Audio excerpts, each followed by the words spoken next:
বর্তমান অন্তর্বর্তীকালীন সরকার, যার প্রতি সকল গণতান্ত্রিক শক্তি সমর্থন জানিয়েছে, তারা যদি আজকে আরও বেশি দক্ষতা প্রদর্শন করতেন, তাহলে নিউ ইয়র্কে যে ঘটনাটি ঘটেছে সেখানে ফ্যাসিবাদের দোসররা যে কর্মকাণ্ড করেছে এটা সাহস হতো না।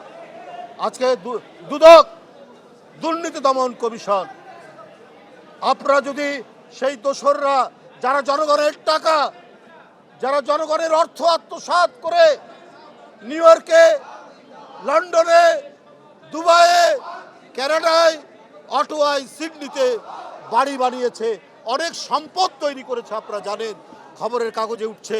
প্রধানমন্ত্রীর ভাগ্নি, প্রধানমন্ত্রীর আত্মীয় স্বজন থেকে আওয়ামী লীগের মন্ত্রী এমপিরা, কারো 602টা সম্পদ পাওয়া গেছে, কারো ফ্ল্যাট পাওয়া যাচ্ছে, অজস্র টাকা পাওয়া যাচ্ছে।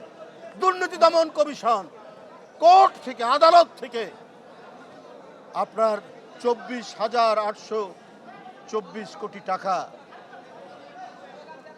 একবারে স্পেসিফিকভাবে উদ্ধারের জন্য বলেছে। বাইরে দুর্নীতি দমন কমিশন সেখানে যে টাকাগুলো আছে উদ্ধার করবেন, কিন্তু এই দুর্নীতি দমন কমিশন এমনই অথর্ব, এখনো পর্যন্ত কোনো দোষরের শাস্তি দিতে পারেনি, সেই টাকাগুলো উদ্ধার করতে পারেনি। যারা শেয়ারের নামে টাকা কিনেছে, যারা অবৈধভাবে জমি কিনেছে, যারা ব্যাংকের ডিপোজিট করেছে, সেগুলো তো বাংলাদেশে যেগুলো আছে সেগুলো তো আছেই, কই তার বিরুদ্ধে একটাও দৃষ্টান্তমূলক কোনো বিচার আমরা দেখতে পেলাম না। অর্থাৎ দুর্নীতি দমন কমিশন সক্রিয় নয়, তারা অথর্ব হিসাবে কাজ করছে।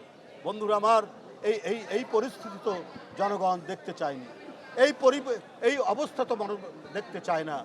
আজকে এই সরকারের আমলে কেন, যখন হাসিনা নেই, আওয়ামী লীগের পুলিশ নেই, ছাত্রলীগ নেই, হেলমেটধারীরা নেই, তাহলে এই এক বছরে প্রায় দ্বিগুণ অপহরণ হয়েছে, কেন এই আইন শৃঙ্খলা পরিস্থিতির অবনতি হবে, এইটা তো জনগণ জানতে চায়।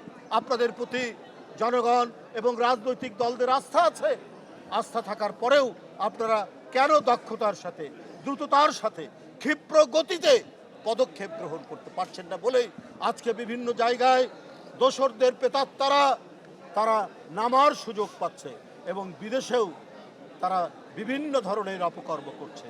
বন্ধুরা আমার, এই ধরনের নৃশংস সরকার, তার কি আপনারা প্রত্যাবর্তন চান? তাহলে এখন থেকেই জনগণকে সাথে নিয়ে আগামী নির্বাচনে কাজ করতে হবে, যে আর যাতে যারা দেশের টাকা আত্মসাৎ করে তাদের কমপক্ষে 20 প্রজন্ম বিদেশে সুখে শান্তিতে থাকতে পারে সেই ব্যবস্থা করেছে। ওই লুটেরাদের, ওই টাকা পাচারকারীদের, ওই ব্যাংক হরিলুটকারীদের যেন প্রত্যাবর্তন না হয়। ওই মানুষ খুন করে, ছাত্র খুন করে, শিশুকে খুন করে যারা ক্ষমতা ধরে রাখতে চেয়েছিল, তাদের ওই খুন, ওই রক্ত এখনো শুকায়নি। তাই আওয়ামী লীগের সাথে কোনো আতাত নেই। আওয়ামী লীগের সাথে যারা তাকে সহযোগিতা করেছে তাদের জন্য খোলস খুলে নতুনভাবে আত্মপ্রকাশ করতে না পারে। মির্জা ফখরুল ইসলাম আলমগীর এদেশের একজন বড় জাতীয় নেতা, তিনি প্রধান উপদেষ্টার সাথে জাতিসংঘের সভায় গিয়েছেন। এইগুলো এই সমস্ত এটা হচ্ছে বিতর্কমূলক কথা করছে, তার নামে বিভিন্ন অপপ্রচার আমরা কাল থেকে দেখছি, বিভিন্ন অপপ্রচারে লিপ্ত হয়েছে কিছু কিছু মিডিয়া। এটা সম্পূর্ণ মিথ্যা, অবৈধ, ভিত্তিহীন, মন গড়া।